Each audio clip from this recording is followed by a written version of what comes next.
This is the X-Zone Broadcast Network, broadcasting worldwide on broadcast affiliates and satellite program providers, including CNN Broadcast Network, Sirius Satellite Network, Star Media, Good News Radio Network, Angel Broadcast Network, Wiki Broadcast Network, and WPBN TV. For more information on the X-Zone Broadcast Network, visit us at www.xzbn.net.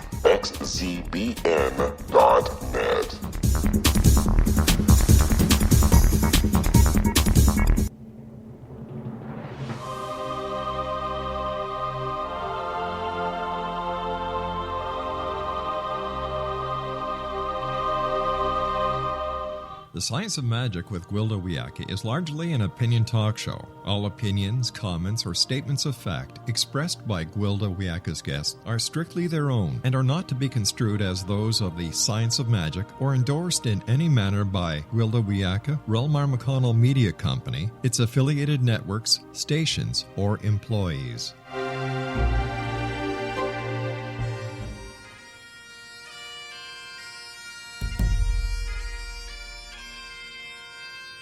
Welcome to the Science of Magic with Gwilda Wiyaka, a program dedicated to uncovering the unified nature of reality and humanity's ever-evolving place as truly galactic beings.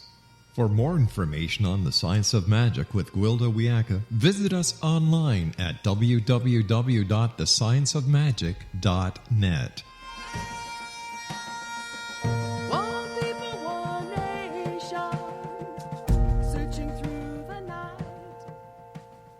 Hi there, and welcome to the Science of Magic, a program combining the science and magic of today's leading topics to co-create new solutions and promote evolutionary thinking. I'm your host, Gwilda Wiyaka. This hour we'll be exploring the science and magic of the paranormal. Over the millennia, there have been innumerable myths, legends, and actual accounts of individuals with amazing psychic and magical abilities. 201, every culture on the planet has stories of such that are amazingly similar. All cultures, when traced back far enough, have shamanic roots. Shamanism is an ancient method for managing psychic gifts and the unseen or supernatural realms. Through comparative mythology alone, it's becoming clear that there's more to the subject that's been given credence. Widespread fascination with the occult, psychic phenomena, and magic seems to be increasing, though apparently the subject matter has yet to be substantiated. We can't seem to let it go. What is it about the paranormal we find so engaging? Could it be we sense our latent capacity to transcend the agreed-upon reality?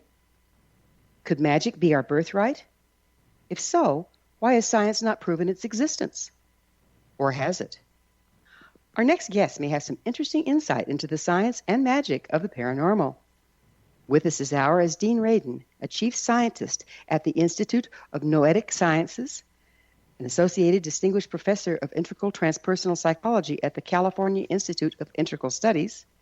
He earned a BSEE degree in electrical engineering, graduated with honors in physics from the University of Massachusetts, an MS in electrical engineering, and a PhD in psychology from the University of Illinois. For the last 3 decades, he's been engaged in research on the nature of consciousness at IONS, Princeton University, University of Edinburgh, Scotland, University of Nevada, and SRI International. He's an author or co-author of over 250 scientific and popular articles, 36 book chapters, and 3 popular books, including the award-winning and best-selling The Conscious Universe, Entangled Minds, and a 2014 Silver Nautilus Book Award, Supernormal. His work was featured in New York Times Magazine, and he's appeared on dozens of television shows and film documentaries worldwide. His website, deanradin.com. Dean, thank you for joining us on the Science of Magic. My pleasure to be here. I understand you started out as a violinist. Is that correct? I did, yeah. I didn't even think that I might end up being a scientist until I was probably about 20. Because I started playing at 5, so I didn't know any better. Okay, a child prodigy, right? Yeah. Yeah. What areas of science are you involved in at this point? Well, I guess my specialty is studying psychic phenomena, but what that means is that it's the disciplines of psychophysiology, which is looking at how the body responds to conscious and unconscious events. Experimental psychology, which looks at things like cognition and perception. Physics, primarily optical physics, because we use those in studies involving mind-matter interaction. Statistics, and several other disciplines. So it's a mishmash of a number of different disciplines, but they're all focused on the notion of what is the mind actually capable of. What drove you in that direction? It was primarily curiosity, because as you said in your opening bit, the stories about these kinds of abilities have been around since recorded history. And lots of people, even today, even in a completely secular context, talk about things like telepathy and clairvoyance.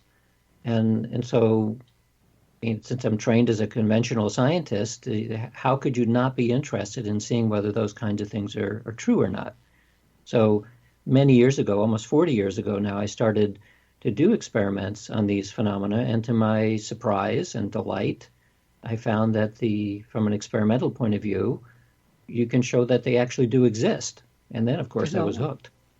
Phenomenal. Well, we'll pick up with how we can prove they exist on the other side of a quick break. Dean and I will return shortly, so don't you go away. You're listening to The Science of Magic. Our current episodes are aired daily on the X Zone Broadcast Network, xzbn.net. In service to our listeners, prior innovative episodes can always be accessed free of charge on our website, thescienceofmagic.net.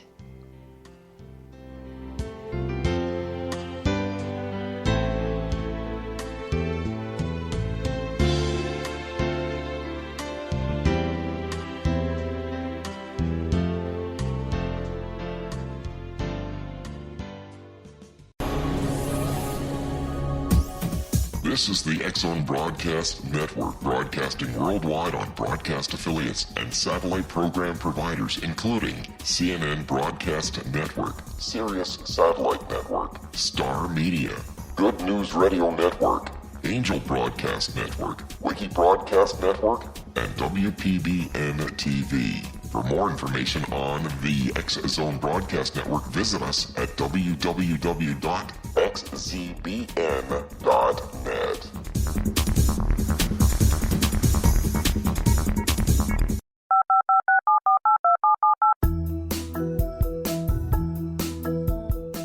Did you know that when you're on the road with limited data or Wi-Fi, you can still listen to the X Zone Radio Show with Rob McConnell, The Science of Magic with Gwilda Wiyaka, X-1, Dimension X, Space Patrol, and every minute of the X Zone Broadcast Network by calling 213-401-0080, courtesy of Audio Now.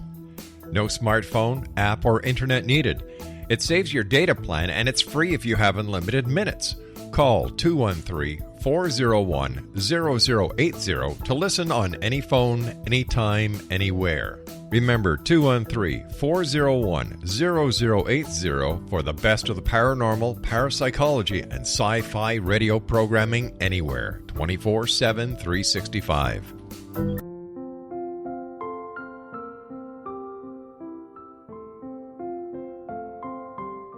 I am Dr. Carl O'Helvey, founder, president of a new cancer foundation focusing on evidence-based physical, mental, and spiritual interventions, including natural cancer cures, prayer, meditation, affirmations, nutrition, and other related holistic cancer prevention and cure modalities. These are used in cancer education, research, and financing care. I ask for your help to continue this important work by donating at www.holisticcancerfoundation.com.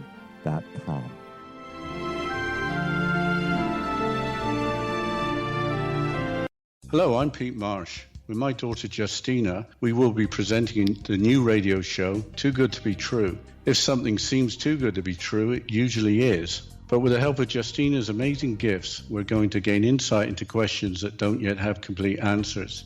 Have you wondered who built Stonehenge and for what reason? Why are crop circles found in the same region as Stonehenge and elsewhere? Are crop circles a hoax, or are they created with technologies that we have little knowledge of? Who built the pyramids in Egypt and also in other countries? How and why were they built? Was the Titanic switched with the Britannic as part of a gigantic insurance fraud, or for more insidious reasons? What caused the Tunguska event when trees were flattened over an 800 square mile area in Siberia? Will the new insights be too good to be true? Well, that will depend on what you are prepared to believe. Please join us as we start on this journey together. For more information on Too Good to Be True, visit www.xzbn.net. Little children aren't the only ones afraid of the dark. Millions of soldiers return from war zones with PTSD, anger, frustration, fear, and loneliness, much of which surfaces during the darkness of the night. You have the chance to change the lives of these American heroes. Songs and Stories for Soldiers.us provides free MP3 players for these men and women. With a list of 3 million songs in 16 different styles, 100,000 audiobooks, and 30,000 old-time radio programs, every veteran can find something to soothe and comfort them at no cost. All our players contain an 8-hour audio program designed to help veterans fall asleep. With 1,500 plus vets now participating, it's our goal to deliver 10,000 audio players this year. Go to our website at songsandstoriesforsoldiers.us. Help us help a veteran make it through the night.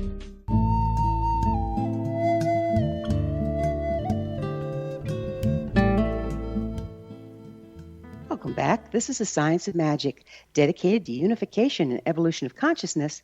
I'm your host, Gwilda Wiyaka. Our guest this hour is scientist and author of Supernormal, Dean Radin. His website, deanradin.com. Dean, we were just starting to get into a very interesting topic to me, and that's why every culture talks about these supernormal or abilities, and yet we tend to discount them. Why do you think that is? It's primarily because science has created a worldview, a certain way of thinking about how principles hold together to describe reality. And within the scientific worldview today, these kinds of abilities, we're talking about psychic abilities, they're very difficult to explain. And so if from a point of view of you look to the authority on truth about the nature of reality, you have two places to turn. You either turn towards a religious source or you turn towards a scientific one. From a religious perspective, most religions fully accept that these phenomena exist, except that they're viewed in supernatural terms. Supernatural meaning it's something like divine. It's sort of godlike. Well, when you turn to science, science completely rejects the supernatural perspective, and there's no other way of fitting it in to the scientific worldview. And so on one side, you have complete belief, but not in a scientific way. On the other side, you have complete disbelief from science. So if you tend to be a secular person, you won't see any way of understanding this. Isn't with the quantum physicist and quantum physics, quantum mechanical physics, isn't that starting to bridge between the two? Well, there is an opening. There's like a crack in the door with quantum physics, because unlike classical physics, in the quantum world, there's something peculiar about observation, measurement and observation. But this is a highly contentious notion within quantum physics. You talk to 100 quantum physicists and you ask them questions about how does the quantum world begin to understand psychic phenomena, 99.5 of those quantum physicists would say it has absolutely nothing to do with it. Mm-hmm. The half of a person who thinks maybe it does is we're going to refer to the observer effect. And this is what is a known and accepted thing within quantum mechanics, which is not well understood, which is that systems at the quantum level behave differently when you measure them than when you don't. And so that's the tiny little crack in the door. There's something about consciousness or awareness that seems to play a role in the physical world. And so it's in that little crack in the door where we see maybe there's an opening. Well, it's also a fly in the ointment, isn't it? Because if indeed the observer effect is accurate, doesn't it make all scientific studies faulty? Yes, and that's one of the reasons why from an epistemological point of view, science has stiff-armed the idea that maybe some of what we're doing is being created by our mind, because that would be a major taboo within science. So that, yes, that is one of the reasons why people don't like it very much. What have you personally seen or experienced that influenced you to delve deeper into the science behind magic? Well, I think like most normal people, we have precognitive dreams. We occasionally have a feeling of telepathy. In my case, most of these kinds of phenomena are what might be thought of as an empathic sense. Like I'll get a pain in my body, no cognition about it, just simply a pain somewhere or a sensation, and find out that someone in my family was having trouble, which was manifesting in them at that place. So as an example, one time I started getting a really bad pain in my upper right chest, and I never had a pain there before. I had no idea what it was, and I learned then that my father was having a gallbladder attack, which he never had before, but it happened at the same time, and he was 3,000 miles away. So that's the way that these kinds of phenomena usually occur to me, that and also precognitive dreams. What do you think is the soup that connects us together over distances?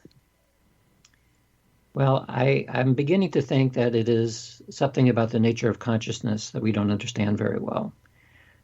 Some have called it the glue that holds together the fabric of reality.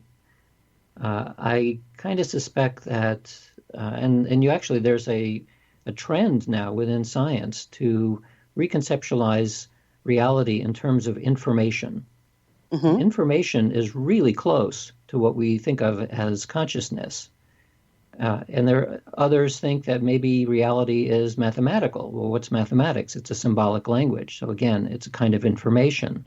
Mm-hmm. So if the bottom of reality is below physics, it's information, well, then that kind of suggests it goes along with the perennial philosophy, which says that basically at the bottom is consciousness. If that's true, then consciousness is before space and time, because space and time arise even above quantum mechanics. It arises in the classical physical sense. And then that would give us a better understanding of why would psychic phenomena be true? Well, it's because they're coming up out of consciousness, which is before space and time. And that's the one strange thing about psychic phenomena, which makes them so difficult to understand, is that they transcend space and time. So you can see how you can start piecing together a jigsaw puzzle that suggests that these kinds of phenomena are reflections of consciousness and not having anything to do with the rest of the physical world. So basically what you're saying when you're talking about information, if we take it down even further, we're talking about frequency. And so we have, mechanical frequency or mechanical waves that need a medium to propagate in. And then we have electromagnetic waves, which can travel through time and space. And then beyond that, we have scalar energy, which transcends time and space. Is this the kind of stuff you're talking about? Kind of, except that for, at least from a physics perspective, frequency has very specific meanings. And so when you start going from known frequency effects like in sound and in electromagnetics, and then into scalar terms, where it's no longer the same kind of frequency, we begin to blur physical meanings of frequency into metaphorical ones. And so this then becomes difficult because our language starts to break down. So I personally don't like to use the word frequency because I think of it in terms of physics, but I understand that it has a kind of metaphorical purpose for describing it as you go into more and more subtle domains. And isn't our language built around our belief system? And isn't all that what needs to break down anyway in order to embrace more of the truth? Well, absolutely. We're limited by what we can describe, and the vast majority of our language is based on everyday reality. So if we don't have words or concepts to be able to describe what happens when you step out of ordinary reality, well, then we get stuck very quickly. And then we have to move into metaphor, which is what the shamanic societies have used for millennia, right? Right. So what's important, though, I think, is to discriminate between when we're transitioning from ordinary language into metaphor. And one of the things that makes scientists crazy is that that distinction is not always made very clear. So yes, go ahead. So that's why when I write articles and books and so on, I try to make it very clear that I'm talking from the point of view of a scientist, where I need to be precise about what it is that I'm talking about. And if I need to move to a metaphor, I make it clear that that's what I'm doing. Got it. So what do you think can be gained by bringing science and magic together? Well, the first thing is that psychic effects and magical effects, which are basically various forms of psychic effects, they simply are here. So like anything else that science does, science studies the nature of reality and our place in it. Science to date has pushed these kinds of experiences, which are part of being human, has pushed it away. And so it's left a gap in our understanding of reality, a very big gap, maybe a fundamental gap. Yeah, so I think it's important for science, if it's really going to try to understand everything, which is the aspiration anyway, to include all possible effects, including these kinds of unusual experiences. And so that's why I've pretty much dedicated my career to using the tools of science to see how far we can actually understand about these unusual experiences. Or actually, they're not so unusual. They're quite usual. It's just that they're anomalous so far. And if we don't believe they exist, we are unable to take advantage or understand them, right? Right. So yeah. one of the paradoxes here is that virtually every survey of the general public, which includes scientists, on anonymous surveys show that most people, the majority of people, believe in these phenomena because it has happened to them or it's happened to somebody whom they trust. And yet within the academic world, you are forbidden from talking about these things. You cannot talk about it. The clearest way that you see the taboo is that there's roughly 15,000 institutions of higher learning around the world. And of those 15,000, there are approximately 40 institutions that have at least one faculty member who is known for having an interest in this topic. So that means over 99.9% of the entire academic world doesn't even have a single person who is known for having an interest in this topic. And that's crazy. That's crazy making, isn't it? You know, I have to tell you, I'm a preceptor for the University of Colorado School of Medicine. And I teach the docs there about the interface between shamanism and allopathic medicine. So there is movement in the right direction. That's great. That's great, isn't it? We've got a couple minutes left in this segment. You talk about superpowers. What do you mean by that? Well, a superpower is anything that a normal person can do, but a whole lot better. So an Olympic athlete is a kind of a superpower because not very many people can do that. Right. But if you push it, then we're talking about psychic effects that are under control, under conscious control. And that's super because it's pretty rare. Yeah. It's what all kinds of superpowers are there? Well, even vanilla telepathy, if it were actually under control, it would be a superpower.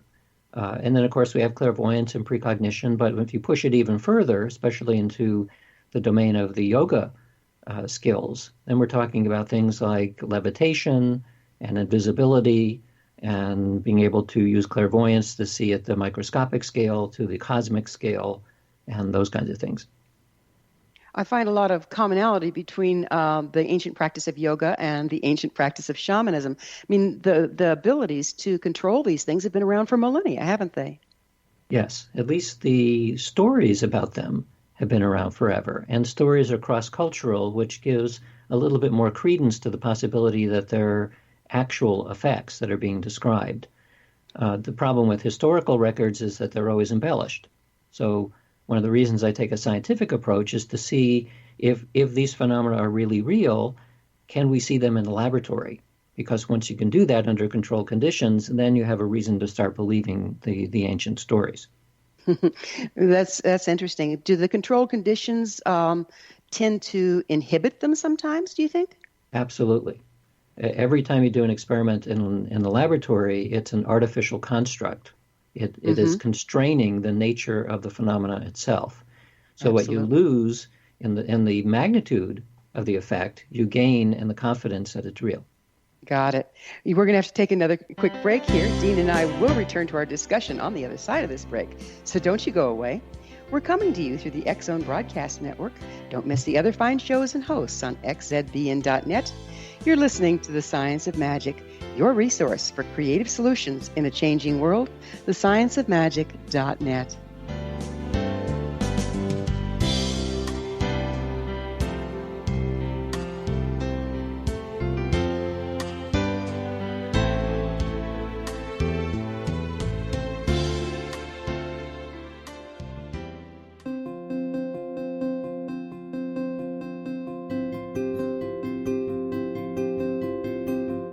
Dreams are our personal gateways into infinite wisdom. Don't miss shamanic counselor and indigenously trained dream decoder Sandra Corcoran's inspiring book, Shamanic Awakening Between the Dark and the Daylight.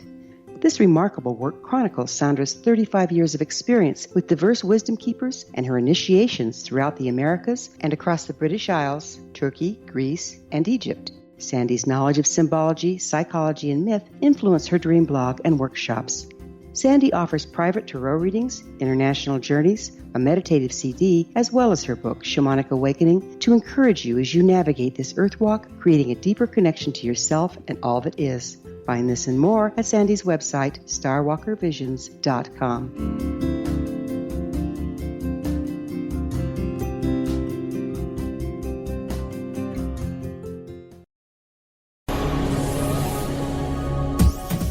This is the X Zone Broadcast Network, broadcasting worldwide on broadcast affiliates and satellite program providers, including CNN Broadcast Network, Sirius Satellite Network, Star Media, Good News Radio Network, Angel Broadcast Network, Wiki Broadcast Network, and WPBN TV. For more information on the X Zone Broadcast Network, visit us at www.xzbn.net.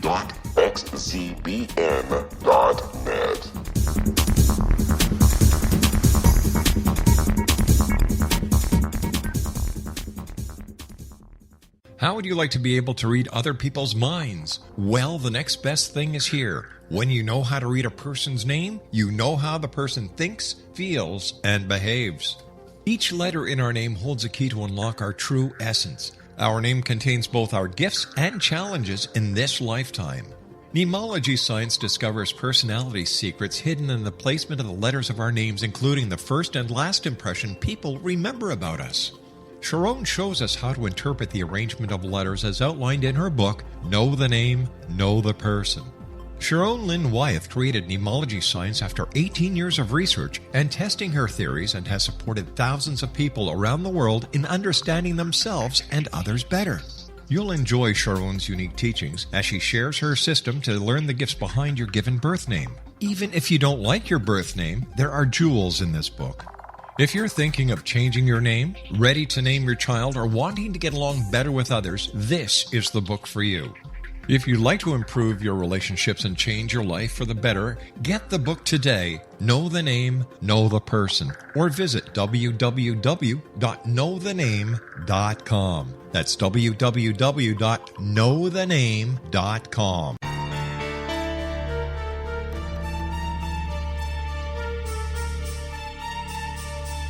Hello, I'm Justina Marsh, and with my dad Pete, we are going to present a new show called Too Good to Be True. Together, we are aiming to discover more truths about this world and beyond. Do you have unanswered questions about the world?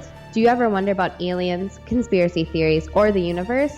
There are many shows discussing subjects such as pyramids or UFOs, but we want to relay this information based on our own research, including from spiritual means.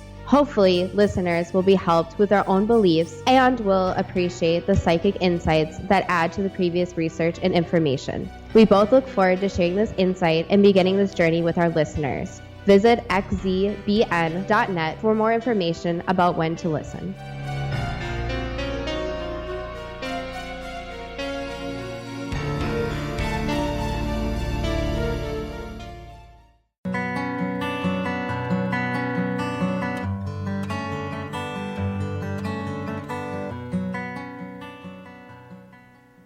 Welcome back. This is the Science of Magic, a place where magic and science come together to promote enlightenment, I'm your host, Gwilda Wiyaka. Our very special guest this hour is Chief Scientist at the Institute of Noetic Sciences, Dean Radin. His website, deanradin.com. Dean, we were just getting into something that's very near and dear to my heart, and that is proving these superpowers scientifically. What studies have you done? What have you found? Well, let me give an example of the way I would approach an experiment and then give the result. Perfect. So many of us have the experience of taking a certain route to work, and we've driven that thousands of times, and we know that there are intersections that may be a little bit more dangerous than others. So we're careful when we drive to work, except it's difficult to maintain perfect vigilance all the time, and people's minds will wander. So sometimes you find yourself riding to work, and you know that there's an intersection coming up, and you get a bad feeling about it. And it again, it's not a cognition. It's simply a feeling that there's something not right about that intersection. So you slow down. You have a green light, and you slow down, and you go really slow, like the other drivers are becoming annoying, or they're annoyed with you. And then as you approach the intersection, somebody blasts through the red light from the other direction. And if you had kept going the usual speed, they would have hit you broadside. So you saved yourself by paying attention to that strange feeling. Well, I call that a presentiment. It's a pre-feeling effect as opposed to a precognition. So the question is, how do you study that kind of phenomena in the laboratory without putting somebody at danger? And it turns out that within the realm of psychophysiology, that there are many, many studies that look at the modulation of emotion and what is happening to unconsciously in your body itself. So in the mid-1990s, I came up with an experiment where in the laboratory, you sit somebody down in front of a computer screen and you wire them up to measure things like their heart rate and their skin conductance and blood pressure and all these kinds of measurements. And you record that continuously. And then when they're ready, they press a button, and 5 seconds later, there's an image that pops up on the screen. It'll either be a calm image, like an ashtray or a tree, or it'll be an emotional picture, like a picture of a car wreck or surgery or something like that. And then the picture stays there for 3 seconds, and then you have a cool down period that's maybe 30 seconds long. And then the screen says, okay, now we're ready for the next trial. So over the course of 20 or 30 minutes, you might see 40 pictures, all selected at random. So you don't know, and even the experimenter doesn't know in advance what you're about to see. The reason for doing this is that what you want to do is simulate being out in the real world where something horrendous is about to happen, to see if you can detect in the body the equivalent of a bad feeling. And so we know how emotion pushes your heart rate and it pushes your skin conductance. We know a lot about how the nervous system responds. So what we hope to find in this kind of experiment is that before you see an emotional picture, the portion of your sympathetic nervous system is beginning to gear up. It's precognitively feeling that you're about to get a shock, basically. Mm-hmm. And before you get a calm picture, your body remains the same. It doesn't change. So we started doing these experiments, and we found very quickly, that you get a huge effect. I mean, much bigger than we normally would get in the laboratory experiment. And this was it was pleasing, but sort of shocking as well, that it was relatively easy to show that physiologically, roughly 5 seconds before an emotional event, your body changes. Wow. You know, that brings to mind something that I've always wondered about. In my shamanic studies, it's the entire person that's used for the practice, not just the mind. And in our society, we think of, it's going to be the mind. It's mental telepathy. It's all about the mind. But what you were just describing is the entire physiology, physical, mental, emotional, and esoteric or energetic, that's responding and giving you messages. Is that true? That's true, yes. In fact, almost all of the experiments that show big effects in the laboratory do not involve conscious or mental effects. They're all having to do with physiology or with what's called an implicit measure. And what you're doing is you're pulling away from the normal conscious awareness. That's like the worst place to look for psychic effects. You want somebody to be dreaming or drumming or dancing or looking at what's happening in the body unconsciously. That's where you see these effects, and it's fairly robust in the laboratory. So basically, in our Western society, where we're so mind-oriented, we've put the cart before the horse, because the mind's job would be, the way you're talking about it, would be to translate the information it's getting from all the other realms. Well, certainly the conscious mind acts, in a sense, like a filter against these phenomena. Because, I mean, if you think about it, if you're, from an evolutionary point of view, if you're walking around in the forest and you're paying an enormous amount of expanded awareness to tigers that happen to be 2,000 miles away, you might miss the one that's directly in front of you. Yeah. So we are shaped, our conscious awareness is shaped by evolution in such a way that we pay very close attention to here and now. And that excludes there and then. So all of the psychic and mystical awareness is all about there and then. So it's the shaman are the unusual people who can consciously access there and then, but they're also not that great at taking care of themselves.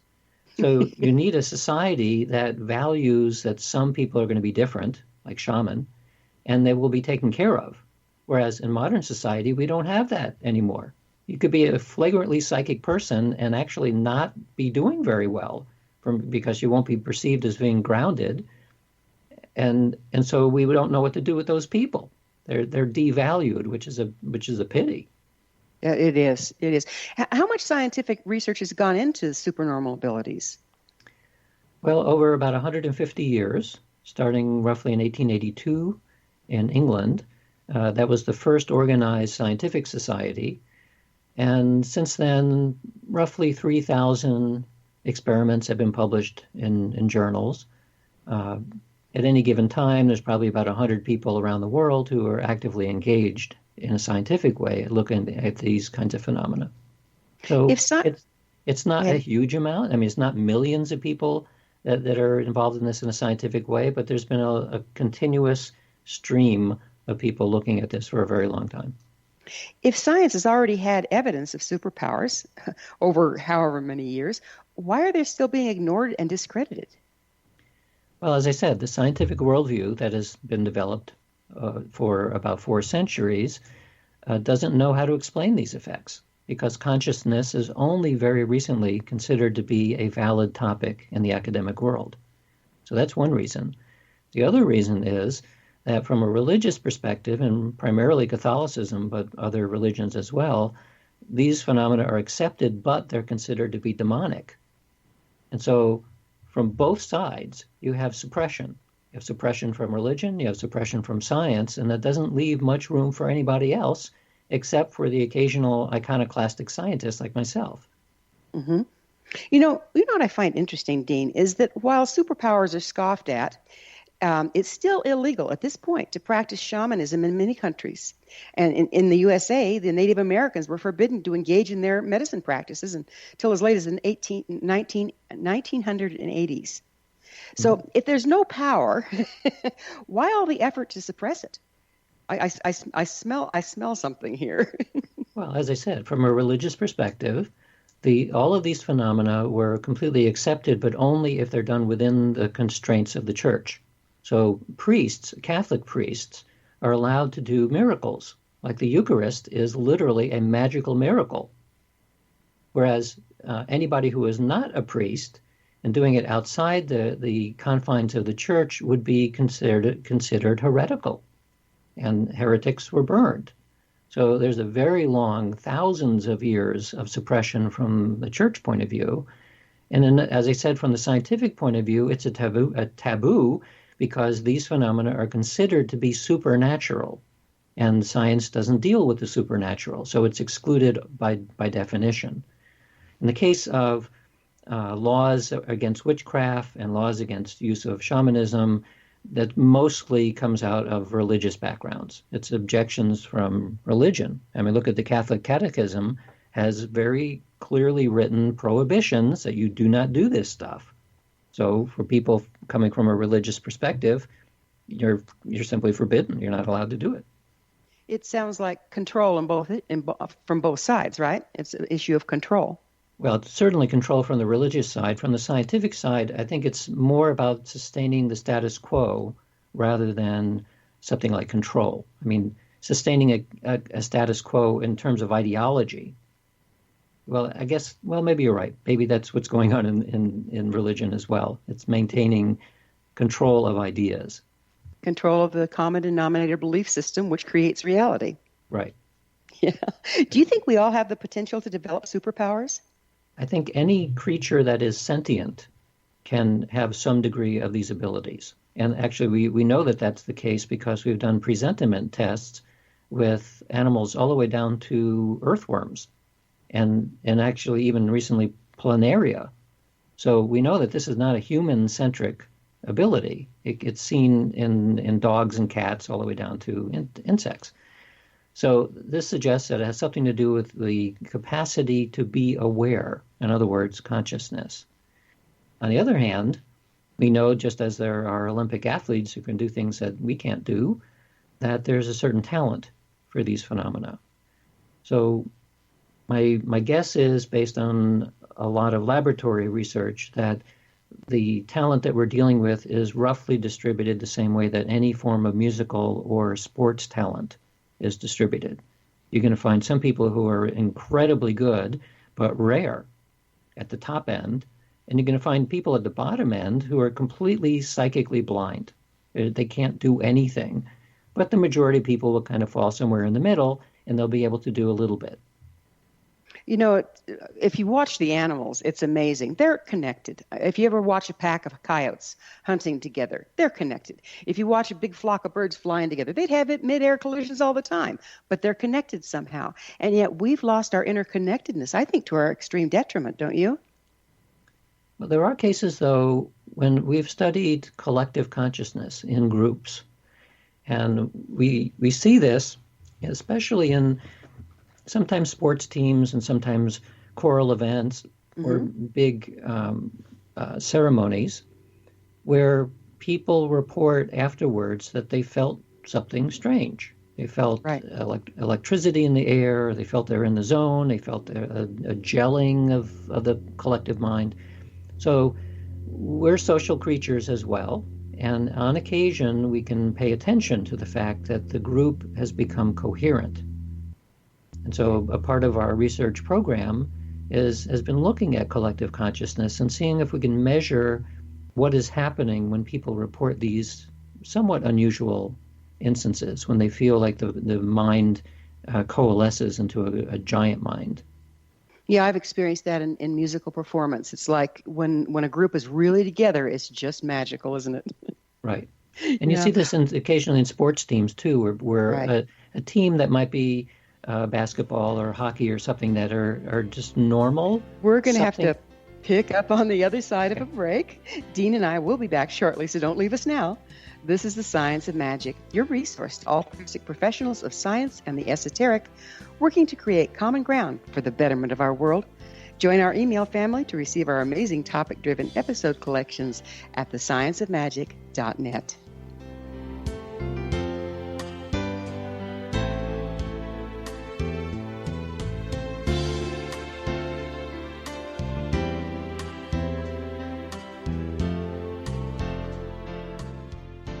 Hi everyone, Rob McConnell here, and I wanted to spend a moment on internet streaming. Everybody has heard about internet streaming, but not many know much about it. Did you know the internet streams just about everything? Movies. From new releases to old classics. TV shows. Almost every show, every episode, and much more. But the question has always been, how do you do it? Well now, thanks to the folks at 123 Ready TV, I have the answer for you. They have developed a simple program app, 123 Ready TV, that you install on your Windows PC, Android smartphone, or Android tablet that can have you streaming like a pro in less than 5 minutes. You truly won't believe how much is available or how easy it is to do until you try. And for a one-time cost of only $19.99, this product is a real winner. To learn more about 123 Ready TV, visit our website at www.xzbn.net.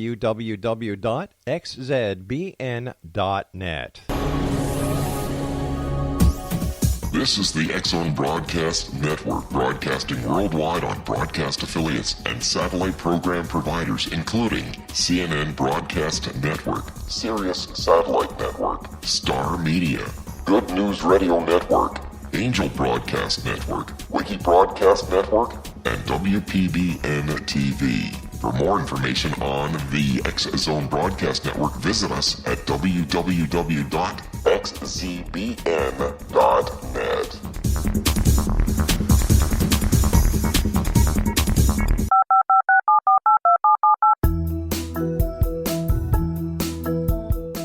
Did you know that when you're on the road with limited data or Wi-Fi, you can still listen to the X-Zone Radio Show with Rob McConnell, The Science of Magic with Gwilda Wiyaka, X-1, Dimension X, Space Patrol, and every minute of the X-Zone Broadcast Network by calling 213-401-0080, courtesy of Audio Now. No smartphone, app, or internet needed. It saves your data plan, and it's free if you have unlimited minutes.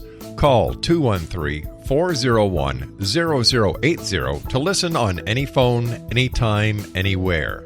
Remember, 213-401-0080 for the best of the paranormal, parapsychology, and sci-fi radio programming anywhere, 24/7, 365.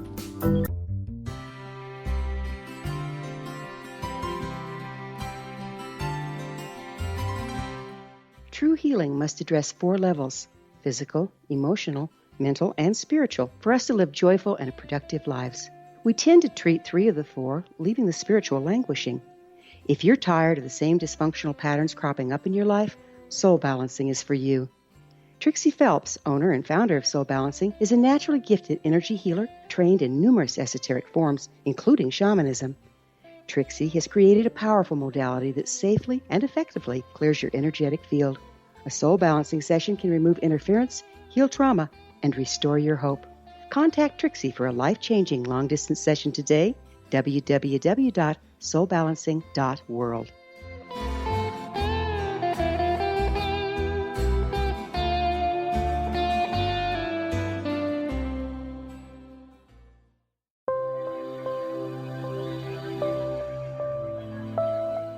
There's a legend shared by many indigenous cultures of a time when the nations were cast to the 4 corners of the world. Each nation was given a body of sacred knowledge that held a different portion of the truth to preserve. True reality could not be known until all the nations reunited, combining the information. If a single one was missing, the world could not be reborn and darkness would prevail. The Science of Magic Radio is dedicated to reuniting the sacred knowledge. With the understanding, none of us has all the answers, but together we can open new perceptions and possibilities. Through our combined vision, the world can be reborn into a place where darkness no longer prevails.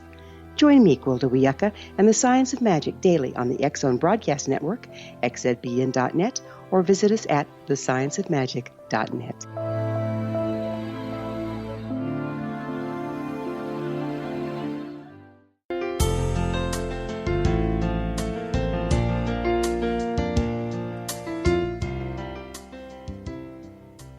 Welcome back. This is the Science of Magic, bringing together gifted people of service to the world. I'm your host, Gwilda Wiyaka. What's up in your world? Email me at info@thescienceofmagic.net and suggest a topic that's on your mind. You're probably not the only one interested. Again, our guest this hour is Dean Radin. His website, deanradin.com. Dean, what are some of the dangers associated with displaying superpowers? Well, it's interesting, and you look at the historical record, primarily in yoga is where it's clearest. And you look at the Patanjali's Yoga Sutras, which is one of the first written forms of yoga about 2,000 years ago. Part of the Yoga Sutras is all about these yogic superpowers, which they call the siddhis. So besides describing the various siddhis, there's a very explicit prohibition about talking about them and also about demonstrating them.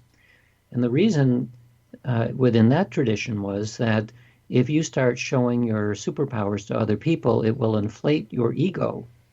And power is extremely seductive.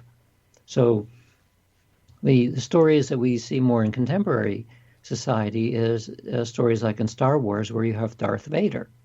So Darth Vader was a Jedi Knight who started using his powers in a bad way, and you get pulled to the dark side. But in the magical traditions, you have black magic. These are people who may have some ability, but they start using it to harm others, and you get pulled away very quickly by the seduction of power.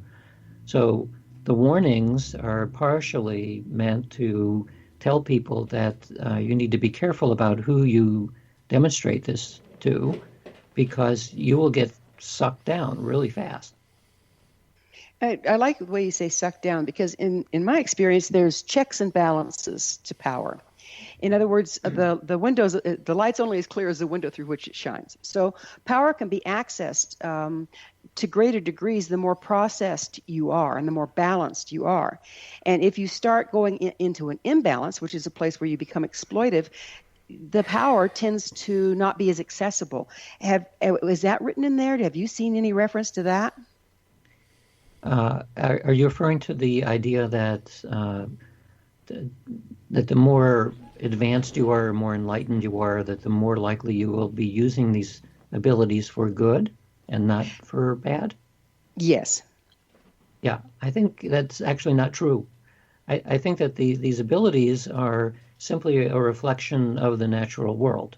There's something that we don't understand very well from a scientific perspective, but it's the same thing like somebody could say, well, if we really understood atomic power very well, then you'd never make a bomb out of it. But that's not true. It's a natural thing. You can make a power plant out of it, or you can make a bomb. That's our choice. So when you're dealing with a phenomenon of the natural world, it is up to us, or whoever's using it, to use it for good or to use it for bad. And I don't think there's anything inherently within the nature of the phenomena itself that would prevent that, with one proviso. The proviso is that the realm that we're talking about is one that is fully interconnected. So if you use the ability to harm somebody, they're not isolated from you, so you're harming yourself. So normally you would think, well, nobody wants to harm themselves, except that there are people who want to harm themselves. So again, I think the notion that you can't use these abilities at a higher level is probably not true, because there are people who are not like normal people. But in general, I would hope that is the case, but I'm more doubtful, given that we make atomic bombs. Yeah, that's enough to cause a little doubt, right? Are our paranormal abilities evolving at this particular time in history, do you believe? No, I don't think so. I think the phenomena have been here forever. If anything, now what's happening is we're becoming more and more distracted. I mean, if you go almost anywhere now and there's a bunch of people around, the likelihood is that over 90% of them will be looking at their cell phone. Mm-hmm. So they're distracted, and these phenomena require a meditative state, a deep internal form of attention, and that's not what we're seeing. We're seeing a direction going completely opposite. So I think the capacity is there. The capacity has always been around, but I don't think at this point that we're actually evolving into a direction where people are becoming more sensitive to this. That being the case, how can we as individuals develop our superpowers? Well, the safest way historically is meditation. And in the old days, meaning 1960s perhaps, it wasn't that easy to find how to meditate, because it was considered sort of exotic and Eastern. But now every side street has somebody who's teaching meditation, and there's hundreds of books and great audio programs and even smartphone apps, all of which are pretty good at teaching how to do meditation. And that is the first step. So, because again, all we're dealing with here is the nature of consciousness, and we're talking about a deep form of consciousness, which anybody who has awareness has the capacity to eventually get to. And the way to do that, the safe way, is meditation. You could also do shamanic practices, and you can take certain drugs that will do it. But I always promote meditation because it's the safest and most time-honored way of doing it. One thing that I've noticed in our more fast food society and a lot of the New Age practices, they're taking a lot of the old forms, but just taking a little bit from this form, a little bit for that form, and kind of going off half-cocked. It's like a shortcut. Do you see that happening, and do you see any problem with that? Well, you're right that there are shortcuts that are being used now with things like neurofeedback and new kinds of brain stimulation methods. I don't see any problem with it. The only danger at this point is that, especially for brain stimulation techniques, we don't know what the long-term consequences are of that. Whereas, by comparison, meditation is a slow process. A very small percentage of people it's not good for. Like somewhere around 1% of the population who begin to meditate can have psychotic breaks. I mean, it's a powerful technique, but for the vast majority of people, it will have benefits both mentally and physically fairly quickly. I mean, there's a ton of papers now in the medical literature showing that this is a good thing to do. What is not so prevalent in the mainstream literature is what it does if you continue to meditate. And that's where you start pointing towards the spontaneous arising of these kinds of abilities, and much further down the line, perhaps if you're lucky, enlightenment. So that's part of the traditions, of course, but it's not yet within the scientific and medical literature very much. Well, we look forward to the day that it is, right? Yes. Yeah. What effect on agreed upon reality will it have to prove and accept the existence of paranormal skills? Well, this is a very interesting question. And I think in order for society at large to begin to accept, not in a religious sense, but in a scientific or a secular sense that this is simply part of the natural world, and we have a grasp on how to use it, when that happens in a large way, society will change very quickly, and it won't be pretty. It's like any disruption that happens in society initially is chaotic. And the reason is easy to explain. Let's say that a miracle occurs and we figure out how to make telepathy really good. Not the brain-oriented methods that are being used now, which are called synthetic telepathy, but real telepathy. When that happens, then it's not possible to have secrets anymore. So imagine what happens to politics with no secrets. And imagine what happens to interpersonal relationships with no secrets, and to the whole justice system. Everything would change radically. So you can't introduce this kind of idea quickly because it would literally destroy society. It can't operate under those conditions. So it would have to be rolled out very, very slowly. And the case can be made that what's been happening over the 150 years of science looking at this, that it is rolling out very, very slowly. It's rolling out over generations. So maybe it'll take another 100 years for science to get really, really good handle on how these phenomena work and how to use them, and slowly introduce it at a very low level in the general population until we get used to it, because otherwise it would be a disaster. It looks like a disaster that we're actually on a head-on collision with one way or the other, wouldn't you say? Unless it's done slowly. So we've seen that society can do very radical changes in things like race relationships and gender identity and things of this that even 10 or 15 years ago we would have thought were impossible. Well, now they're becoming the law of the land. Another example is legalizing marijuana. So things do happen, but what looks like a fast change may take half a century or more. There's a huge amount of background material that slowly creeps into the societal mind, and then suddenly you see a change, but we're prepared for it. How do you think we as individuals can best prepare for this change? We have about a minute left or less. Read what you can find, and there's plenty of really interesting research on these topics, and meditate. That's the two primary methods. And I'd suggest getting that wonderful book of yours, Supernormal. It was a great book, and thank you for sharing it. Thank you. Yeah. So what's next for you? What are you doing next? My next project is a book on magic that is coming out early next year. And that is literally the science of magic. So it fits well with your program. Oh, fun. Well, we'll have to get together on that one. Thank you so much for being on the show, Dean. You're welcome. Our guest this hour has been Dean Radin, Chief Scientist at the Institute of Noetic Sciences, Associated Distinguished Professor of Integral and Transpersonal Psychology, and author of Supernormal. His website, deanradin.com. This has been The Science of Magic. For in-depth exploration of numerous topics, join our email family at thescienceofmagic.net. Until next time, dear ones, may you be blessed with knowledge and comforted with love as you engage your superpowers. One people, one nation, searching through the night. One people, one nation.